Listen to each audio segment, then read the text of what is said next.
بسم اللہ الرحمن الرحیم۔ نبی اکرم صلی اللہ تعالیٰ علیہ وآلہ وسلم کی وفات کا وقت جب قریب آیا، آپ صلی اللہ تعالیٰ علیہ وآلہ وسلم کو شدید بخار تھا۔ تو نبی اکرم صلی اللہ تعالیٰ علیہ وآلہ وسلم نے حضرت بلال حبشی رضی اللہ تعالیٰ عنہ کو حکم دیا کہ جا کر مدینہ منورہ میں یہ اعلان کر دو کہ اگر کسی شخص کا مجھ پر کوئی حق ہے تو وہ مجھ سے مسجد نبوی میں آ کر لے لے۔ جب حضرت بلال حبشی رضی اللہ تعالیٰ عنہ نے یہ اعلان مدینہ منورہ میں کیا تو لوگوں کی آنکھوں سے آنسو جاری ہو گئے۔ مدینہ منورہ میں ایک کوہرام مچ گیا، سب لوگ جلدی جلدی مسجد نبوی میں جمع ہو گئے۔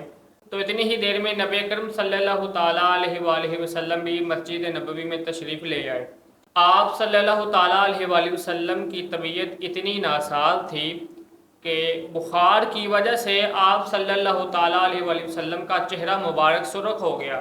نبی اکرم صلی اللہ تعالیٰ علیہ وآلہ وسلم نے مسجد نبوی میں لوگوں سے یہ کہا کہ اگر کسی شخص کا مجھ پر کوئی حق باقی ہے تو وہ مجھ سے آج لے لے۔ میں یہ نہیں چاہتا کہ میں اپنے رب سے اس حال میں ملوں کہ مجھ پر کسی کا کوئی حق موجود ہو۔ یہ سن کر تمام صحابہ کرام کا دل تڑپ اٹھا اور مسجد نبوی میں آنسوؤں کا ایک سیلاب بہہ پڑا۔ تمام صحابہ کرام رو رہے تھے لیکن زبانیں خاموش تھیں کہ نبی کرم صلی اللہ تعالیٰ علیہ وآلہ وسلم اب ہمیں چھوڑ کر جا رہے ہیں۔ جب نبی کرم صلی اللہ تعالیٰ علیہ وآلہ وسلم نے اپنے صحابہ کرام کی یہ حالت دیکھی تو نبی کرم صلی اللہ تعالیٰ علیہ وآلہ وسلم نے قرآن پاک کی ایک آیہ مقدسہ تلاوت فرمائی۔ بسم اللہ الرحمن الرحیم۔ کل نفس ذائقۃ الموت ترجمہ یعنی ہر ایک جاندار کو موت کا ذائقہ چکھنا ہے۔ پھر اس کے بعد نبی کرم صلی اللہ تعالیٰ علیہ وآلہ وسلم نے فرمایا کہ میں جس مقصد کے لیے اس دنیا میں تشریف لایا تھا وہ مقصد پورا ہو گیا، اب ہم لوگ بروز قیامت ملیں گے۔ اتنے میں ایک صحابی رسول کھڑے ہوئے جن کا روایتوں میں نام عکاشہ آتا ہے۔ تو حضرت عکاشہ رضی اللہ تعالیٰ عنہ کھڑے ہوئے، انہوں نے نبی کرم صلی اللہ تعالیٰ علیہ وآلہ وسلم سے عرض کی کہ یا رسول اللہ، جب آپ جنگ احد کے لیے تشریف لے جا رہے تھے تب آپ کا کوڑا میری پیٹھ پر لگا تھا، تو میں اس کوڑے کا بدلہ آپ سے لینا چاہتا ہوں۔ تو یہ بات سن کر حضرت عمر فاروق رضی اللہ تعالیٰ عنہ کھڑے ہو گئے۔ وہ ان سے کہتے ہیں کہ اے عکاشہ، کیا تو نبی اکرم صلی اللہ تعالیٰ علیہ وآلہ وسلم سے بدلہ لینا چاہتا ہے؟ کیا تم دیکھ نہیں رہے کہ نبی کریم صلی اللہ تعالیٰ علیہ وآلہ وسلم کی طبیعت ناساز ہے؟ اگر تو بدلہ لینا ہی چاہتا ہے تو مجھ سے لے لے۔ یہ بات سن کر نبی کریم صلی اللہ تعالیٰ علیہ وآلہ وسلم نے کہا کہ اے عمر، اسے اس کا بدلہ لینے دو۔